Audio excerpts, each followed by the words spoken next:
ma kuulsin et teil ju on juba spordist kõik räägitud, et mis siin ikka. Ma siis hakkan hoopis teisest valdkonnast, et terve keha tänase päeva arusaamise järgi ei ole ainult meie füüsiline kehand, aga meil on pea ka ja see peab ka olema täitsa heas vormis. Ja mul on hästi hea meel, et me just viimastel aastatel järjest rohkem räägime sellest, et ka terve vaim on väga oluline ja et ka see ei tule iseenesest. Et siin on, ma saan aru, valdavalt on väiksemate ettevõtete inimesed, aga me oleme koos minu fondiga, president Kaljulaidi fondiga jooksnud käima. No nüüd hakkab 1,5 aastat saama sellist asja nagu Eesti tööandjate algatus vägivalla vabaks. Ma ei tea, palju siin on neid, kes on sellest midagigi kuulnud? Üsna vähe. Ahah, ikka eriti ei ole. Et see on siis selline ettevõtmine, mis sündis niimoodi, et president Kaljulaidi fond teeb iga aasta lõpus ühe konverentsi, kus me vaatame meie ühiskonna kurjuse erinevaid tahke. Ja ühel aastal me otsustasime vaadata, kuidas mujal maailmas ettevõtjad suhestuvad vägivalla, koduvägivalla küsimustega. Ja see, kuidas nad seda teevad, on loomulikult läbi oma finantsvaate. Nimelt on välja arvutatud, et Suurbritannias näiteks läheb kaotsi miljardeid igal aastal SKT-st ja mujal ka, kus seda on mõõdetud, Prantsusmaal näiteks. Sellepärast, et töötajad ei ole piisavalt produktiivsed, sellepärast, et neil on kodus keeruline olukord. Ja isegi isiku kohaselt on välja arvutatud, et see kaotus on umbes 3000 eurot aastas inimese kohta. Keskmiselt Prantsusmaal arvutused on need. See tuleneb lihtsalt sellest, et inimesed peavad võtma haiguspäevi või et nende karjäär ei edene nii, nagu ta võiks edeneda. Sellepärast, et neil on kodus keeruline olukord. Ja see kõik ei puuduta ainult siniseid silmi, kuigi ka siniseid silmi või silmaaluseid loomulikult see puudutab, aga vägivalda on ju hästi palju liike. On vaimset vägivalda ja majanduslikku. Ja kui me seda konverentsi Eestis tegime, siis võib-olla minu jaoks oli kõige silmi avavam see, et Vodafone oli toonud meile siia ühe inimese. Vodafone on maailmas, ma arvan, eestvedaja selles ettevõtete maailmas, kes tegelevad koduvägivallaga. Ja nad olid toonud meile ühe inimese, kes rääkis loo, et sellise loo, et ta oli tippjuht, nagu suure asja, suur rikas tippjuht. Ja ometigi suutis ta nagu kodus enda jaoks nii ära normaliseerida selle, et ta saab seal peksa ja et teda seal alandatakse.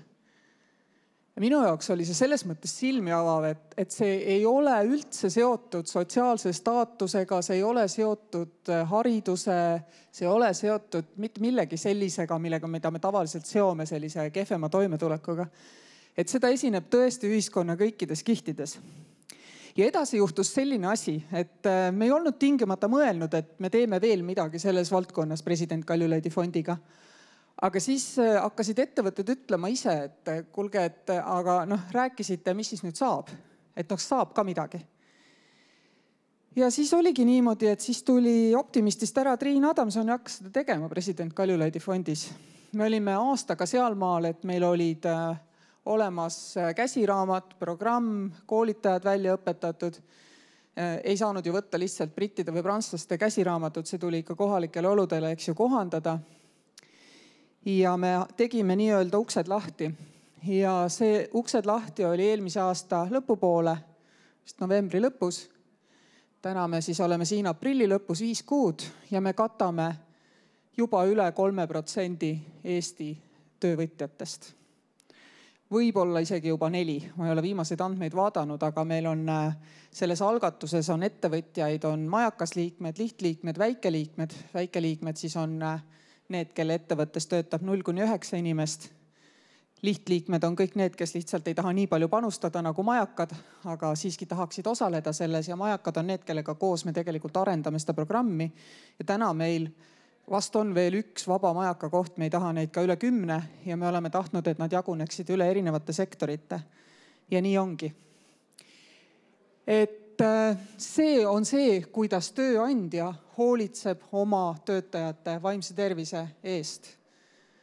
Üks olulisemaid kohti, kus me saame seda teha. Miks see on üks olulisemaid kohti? Sellepärast, et Eestis ütleb statistika meile, et 40% naistest on elu jooksul kannatanud koduvägivalla all. ja me kõik käime tööl, nii et suuremates töökollektiivides midagi ei ole teha, see statistika raudselt peab. Ja mis ongi olnud meie jaoks, ka meie koolitajate jaoks, see avastus nüüd, kui me olime selle asja ette valmistanud, lõiksime lindi läbi, hakkasime tegema üritusi. Päriselt inimesed tulevad meile nende koolituste käigus oma lugusid rääkima ja koolitajatele ja üksteisele. Ja see statistika, nii õudne kui selle peale ei ole mõelda, see töötab, see peab kahjuks paika. Nii et kui teil kuskil on 10 naist masinate taga, ükskõik on need õmblusmasinad või CNC pingid, 4 neist on selle probleemiga selles elus silmitsi seisnud. Osad seisavad ka täna. Ja tööandjad saavad mitte siis ise hakata psühholoogideks, nõustajateks ja psühhiaatriteks loomulikult. See, mida nemad teevad, on nad suunavad need inimesed teenuste juurde. Ja võib ju tekkida tunne, et okei, et siis on nagu ravikindlustuses, et arst andis mulle saatekirja küll, aga mul ei ole seda pragu, kuhu see pista, sest ühtki vaba aega järgmisel aastal ei ole. Siis vägivalla ennetuse ja vägivallaga tegelemisega siin Eestis on tegelikult vastupidine olukord. Näiteks meil on, kui sa oled saanud kodus peksa, sul on õigus saada 24 tunni jooksul kohest psühholoogilist kiirabi. Ja see teenus on alakasutatud, sest inimesed ei tea, et ta eksisteerib. Ja kõik need teised võimalused võidelda koduvägivallaga on täpselt samamoodi alakasutatud. Sellepärast inimesed ei tea, kuidas sinna minna, nad ei julge sinna minna ja neile tundub, et see on palju keerulisem, sellepärast et inimene, kes on kodus ahistatud seisundis, ei usu iseendasse, ei usu oma võimalustesse ja ei usu sellesse, et ta võib sellest välja pääseda. Kui te tahate sellesse teemasse rohkem sisse vaadata ja aru saada, kuidas see maailm toimib ja kuidas võib-olla mõtleb teie kolleeg teie kõrval, kellel see probleem on, siis vaadake Mari-Liis Lille monoloogi, meie kodulehel on see väljas, vägivallavabaks.ee. See saab hästi palju mõtlemisainet, mida saab tegelikult tööl teha, sest töökoht on see ainuke koht, kus see osa meie ühiskonnast on ka vaba. Neile, sealt ei saada neid kätte, sest tööl sa oled. Ja on hästi palju neid viise, kuidas, kui sulle ka ei öelda, ära tunda, et midagi on valesti. Inimene tuuakse alati autoga tööle, viiakse alati ära autoga töölt, tundub jube hoolitsev, on ju. Telt see ei ole normaalne. Enamjaolt ei ole normaalne. Ja on loomulikult ka neid märke, mille järgi te saate tõesti veelgi paremini aru, et inimene puudub, ootamatult jääb tihti haigeks, ei saa tööle tulla, on kuidagi väga hajevil, et siis ongi viis õppida neid märke nägema, lugema ja siis pieteeditundeliselt selle teemaga ka tegelema. Veel kord, teie ei pea olema need psühholoogid, aga tööandjad ja kolleegid saavad tegelikult aidata. Ja nüüd on hakanud meile tulema juba ka küsimisi nendelt majakatelt, kes ütlevad, et aga ma saaksin aidata ka paljusid oma kliente, sest ma näen, et ka nendel on probleemid. Ja siis tuleb hakata leiutama neid võtteid, et kuidas anda vaikselt märku, et meie oleme valmis aitama.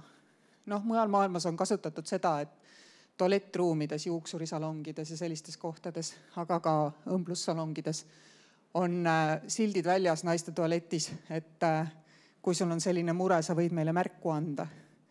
Mõnes riigis on see isegi ka, ütleme, seda on levitatud neid salajasi märke, et mis on see kood, mida öeldes need ettevõtted, kes on vägivallateadlikud, teavad reageerida ja tulla sulle appi. Sul on nagu nii halb seis, et sa ei pääsegi nagu välja sellest kodusest õudusest, aga korraks lippasid nurga peale poodi. Aga sa ei ole siis ka üksi, sest ta tuli kaasa. Aga on kokku lepitud, mis on see koodsõna või lause, et sa saad otsida abi. Maailmas tehakse väga palju asju selleks, et aidata inimestel saada terveks ja oma pea korda eelkõige ja väljuda sellest vägivallatsüklist. Ja ettevõtetel on selles oma roll ja ma olen hästi uhke, et nüüd kui ma olen rääkinud seda lugu, et meil selline asi on soomlastele või täna just rääkisin rootslastele, siis nad on nagu, meil üldse ei ole. Tulge rääkige meile ka, näidake meile ka. Ehk et see on üks asi, kus me tegelikult Skandinaavias oleme frontrunnerid ka selgelt, minu arust on see hea. Aga spordist ka. Et Signe rääkis muidugi spordist kõik ära, ma spordist nii palju ei tea, aga mina pidin kunagi ammu isegi hirmsasti jooksma selleks, et 3:50 joosta, et see ongi minu maratoni rekord. Aga ükskord ütles Jürgen Ligi ja ma praegu lohutan ennast sellega, et ütles mulle niimoodi, et kuule, et sina saad olla inimestele liikumise alal eeskujuks. Et mina ei saa. Ma vaatasin lolli näoga, mis mõtles Jürgen, kuidas sa ei saa, tõst ma olen liiga hea. et mina ei ole liiga hea. Aga ma siiski ka arvan, et need WHO standardid 30 minutit päevas 5 korda nädalas, et selle võiks ära teha. Aga tegelikkuses on niimoodi, et meil on kirjutatud küll aasta 2030 Eesti spordipoliitika eesmärkidesse pool aega sellest kirjutamisest kuni lõpuni on nagu läbi. Ja siin on kirjutatud, et meist peaks 2/3 liikuma nii nagu WHO käsib. 2/3 selle kohta on kirjutatud, et see on Skandinaavia maade tase. Et sinna me peaks jõudma. Minu kolleegid Põhjamaade olümpiakomiteedest ütlevad, et nende arvates ei ole ka seda taset tegelikult, aga meie arvame, et neil on. Eesmärk on 2/3. Ja me oleme poole peal, et mis te arvate, kui palju meist siis liigub, kui palju arvab, et meist liigub 30%? Tõstke käsi. Keegi ei julge. Kui palju arvab, et 20%? Juba mõni tuli. Kui palju arvab, et 50%? Kui palju arvab, et 10%? See on õige vastus. 10%. Mu arust selle strateegia võib aknast välja visata, sellega ei ole muhvi peale hakata. Et tegelikult ongi niimoodi, et me ei ole ju ühiskonnana veel asunud teadvustama või kohanema selle uue olukorraga, mis on, et hambaid tuleb pesta piltlikult öeldes. Osadele ongi, midagi ei ole teha, vähesed naudivad hambapesu, paljudel on hambapesu tüütu kohustus, aga me kõik saame aru, et ära lagunevad, kui ei tee. Ja tegelikult tänasel päeval on ju spordist ja liikumisest saanud kahjuks seesama asi, et ära laguneb, kui ei tee, sellepärast, et sinu igapäevane elu ja töö seda organismi püsti ei hoia. Peaaegu mitte kellelgi, pole vaja, eks ju. Me kõik istume tegelikult päevad läbi. Aga tõele vastab kindlasti see jah, et üle 50-aastased inimesed peavad tegema isegi jõutrenni. Ausõna ma teen, ausõna ma vihkan seda, ma ei taha kangi näha, aga ma teen. Sest et ma saan aru, et ma ei saa teha neid asju, neid liikumise asju, mis mulle meeldivad. Aga noid ma pean tegema, sest kui ma noid ei tee, siis ma lähen nii kurvaks ja tigedaks ja nõrgaks, et ma ei saa enam oma vaimse tööga lihtsalt hakkama. Ja minu jaoks on ka olnud hästi oluline see, et just siis, kui on need hästi pingelised perioodid, et sa siis ei lase, näiteks juhtub, et oled vabariigi president mingi 5 aastat, on ju. Et sa siis ei lase käest ära. Ja vabariigi presidendil iseenesest on hästi kerge. Kui sa ei ole harjunud inimesi alt vedamas, sa ei tee sellist asja, et sa ütled, et tule 6:30 New Yorgis, eelmine päev maandusime minu hotelliudva ukse taha, et lähme jooksma. Et ütleme, kui sa oled vähegi inimene, siis sa ei pista 6:30 nina ukse vahelt välja pidžaamas. Ai viitsi. Sa tee seda, sa lähed jooksma. Et selles mõttes on vabariigi presidendil tegelikult jube lihtne, et keegi teine hoiab su trennirežiimi paigas. Kõik, mis sa pead suutma, on eelmisel õhtul artikuleerida seda, mida sa kavatsed teha. Või kui on vaja mingeid vahendeid, ma ei tea, rattaid või rulluiske, ma ka rulluisutan, ma siiamaani rulluisutan. Et siis sa pead ütlema, et neid vahendeid on nagu vaja. Aga põhimõtteliselt jah, kogu aeg jõuga panema seda sinna päevakorda. Ja minu käest on küsitud, teised kolleegid on küsinud, kas sa tõesti nagu melatoniini ja neid asju nagu ei võta, vaata mida inimesed võtavad, et magada siis, kui on aega ja üleval olla siis, kui on aega ja kõik need ajavahed ja asjad, millega sa pead toime tulema ja ma ei ole kunagi võtnud. Ja ma eelistan tõesti nagu erinevatele psühhotroopsetele ja muudele ainetele seda, et ma rooman sealt voodist välja seal New Yorgis. Sest niikuinii sa oled üleval kell 4 hommikul, on ju, kui sa sinna poole lähed. Ja siis ma tahaks liftis kõiki ammustada, on ju. Ei saa, nad on relvastatud, siis ei ammusta. Aga kui seal oleks mõni ilma relvata, siis ammustaks. Ja siis sa jooksed ära seal Central Parkis. Ja siis see päev on nagu korras ja õhtul sa oled juba väga-väga unine. Lihtsalt väike nõuanne, et ükskord me otsustasime Tiit Riisaloga, et me teeme seal kaasa, seal oli see New York Marathon Training 30 kiltsa Central Parkis. Hommikul tegime see ära asfalt jooks ka, on ju. Ja siis läksime sinna Eesti majja ja kontsad alla ja vaat ei saa trepist alla. Et vahest võtab nagu niimoodi kangeks. Ehk et piiri tuleb ka pidada, et sellist asja tuleb ette muidugi. Aga muidu minu arust, kui on nagu suur koormus, ma küll ei kujuta ette, kuidas seda nagu õhtuse konjakiga lahendada. Ja ma arvan, et on võimalik, ilmselt on neid, kellel õhtune konjak töötab ka. Ma ei tea, mis selle kohta nagu ütlevad need tervishoiuspetsialistid, aga minu arust on hästi oluline, et me ei lase minna rasketel aegadel sellel füüsilisel tegevusel oma elust ära. Sest et kahjuks on niimoodi, et kui sa harjutad jooksmist, Kui sulle jooksmine ei meeldi, kõik teavad, et siis parim viis sellega leppida on käia rohkem jooksmas, hakkab meeldima. 3 kord nädalas on suht kerge, kõik, kes jooksevad, teavad. Aga täpselt samamoodi kehtib, et 3 nädalat ei jookse ja pagan jälle on raske. Et selles mõttes ei tohi nagu ühelgi juhul seda lasta käest ära. See on väga-väga tähtis. Nii et jah, kui ise ei viitsi välja mõelda, kuidas teie ettevõtted saavad oma sportlasi nagu toetada siis, või toetada mittesportlasi teel saamaks sportlaseks, siis olgu peale, selle jaoks on meil olemas Eesti Firmaspordiliit ja siis TEBI nende finantseerimiseks ja on kõiksugused asjad, nii et meetodeid ja viise meil on. Aga ma sellega siin monoloogi lõpetaksin, et Urmas küsib ja ega te võite ka küsida minu pärast. Jaa, aitäh! Ja küsimustega on nii, et on tulnud ka, ma selles mõttes Jürgen Ligi osas tõesti mõtlen, et temaga ei tohi ennast väga võrrelda, kas see oli vist 2019 Tartu suusamaraton, mees lõpetab mitu ribi katki, kops katki, peaaegu nii katki, et keegi tõi tagant järgi minu arust talle selle kopsu sinna finišisse, et selles mõttes jah, et seal seda nalja ei ole. Et see on mõtted pigem ära unustada. Aga kui minna nagu päris selle ettekande alguse juurde tagasi, mis, ma ei tea, kas fondil on endal ka mingi tegevusi või et mis selline suurem arusaamine on tekkinud sellest, et kuidas sellest rattast üldse välja saada, sest ma oletan, et võrreldes Skandinaaviaga, olles ka rääkinud või olles näinud mingit võrdlusi Eesti ja Skandinaavia teiste riikidega, et me oleme nagu mingis mõttes oma ajaloo tõttu tõenäoliselt ikkagi nagu sammud taga, aga et kuidas sellest ringist välja pääseda, sest et kui me jääme lihtsalt lappima ja aitama, siis kahjuks see ei muutu. No ringist välja ei pääse me nende initsiatiividega, mida minu fond teeb, sellepärast et ringist välja me pääseme sellega, kui me päästame meie lapsed ära. Sellepärast, et vaadake, ükski tita ei tule siia maailma ja ei vaata, kellele ta saaks kohe nagu molli anda. Absoluutselt kindlasti mitte. On ju. Kõik need mustrid on õpitud. Ei ole olemas sellist olukorda, kus laps ei peegelda teda ümbritsevat keskkonda. Isegi kui juhtub olema väga-väga nutikas laps ja ta tahab õppida selle negatiivse eeskuju pealt, mis tal kodus on olnud, siis ta parimagi tahtmise juures tegelikult ei omanda neid turvalise suhte mustreid, nii nagu sa omandad neid seda turvalist suhet elades, seal kasvades. Et see lihtsalt on põhimõtteliselt võimatu, nii et see kõik, millega me tegeleme, on venoosse verejooksu või isegi arteriaalse verejooksu nagu plaasterdamine. Ja hästi vale on vaadata nagu vägivalda kuidagi kitsalt, et vägivald, meil on üks vägivald kodudes, siis meil on teine vägivald liikluses ja 3. vägivald on meil seal spordis, eks ole, väga populaarne teema siin, meil on üks posteripoiss selles osas teinud palju tööd. Vähemalt, ma ei tea, nalja sellel teema. Et selles mõttes meil on tegelikult üks vägivald ja see kõik algab kodudest ja vaat sellepärast on see, et kui me nüüd saame nagu esiteks lepime kokku, et ei ole okei, ei vaimne, füüsiline vägivald, et suhted peavad olema turvalised.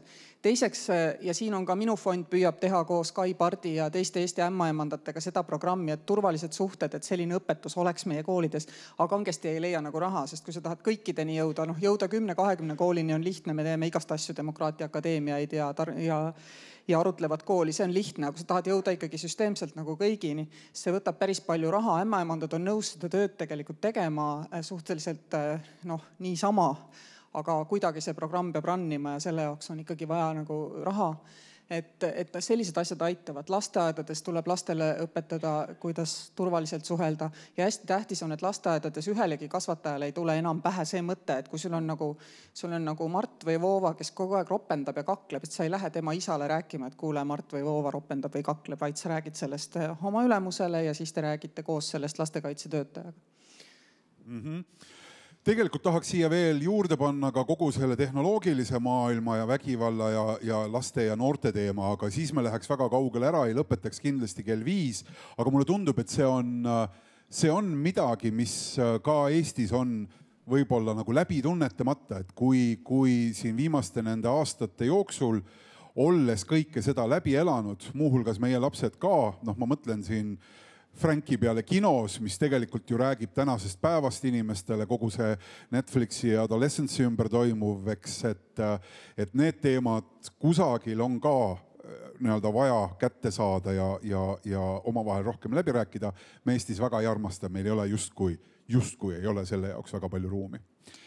Nojah, president Ilves vahest ütleb, et idaahvid, et meid peetakse idaahvideks, aga vahest me nende kohtade isegi oleme.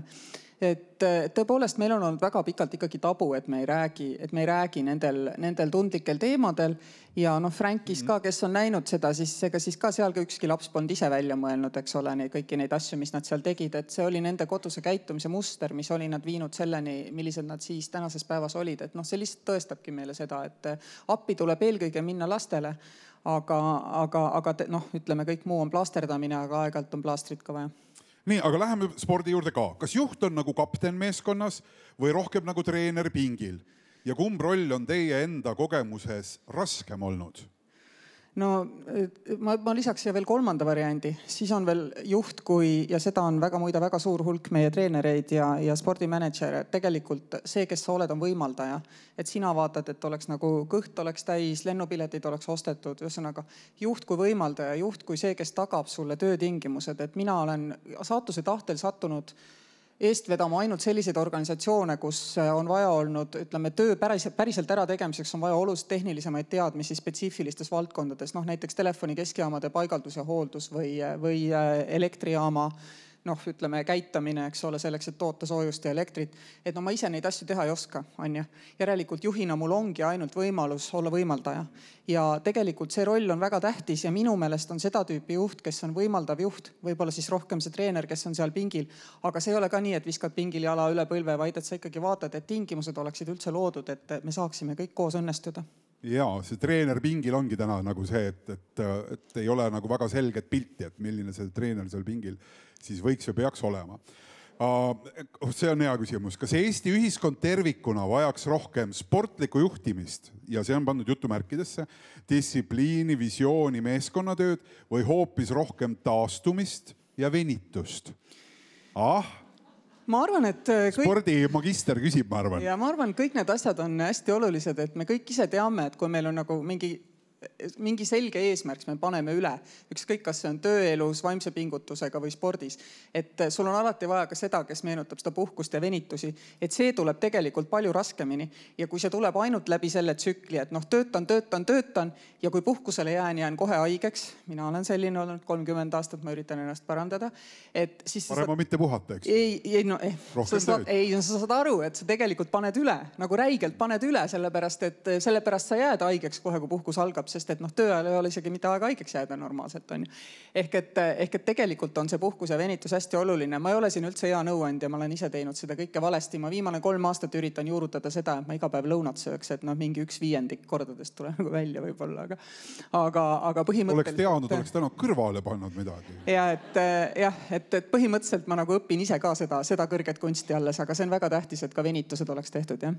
Kas on mõni konkreetne spordiala või treeningmoment või ma panen ise siia juurde veel mingi nagu olukord spordis, selles samas, ma ei tea, Central Parkis seal, kas Riisaloga joostes või kellegi teisega, mis on õpetanud teile rohkem juhtimise kohta kui ükski ametlik koolitus? Jaa, üks on.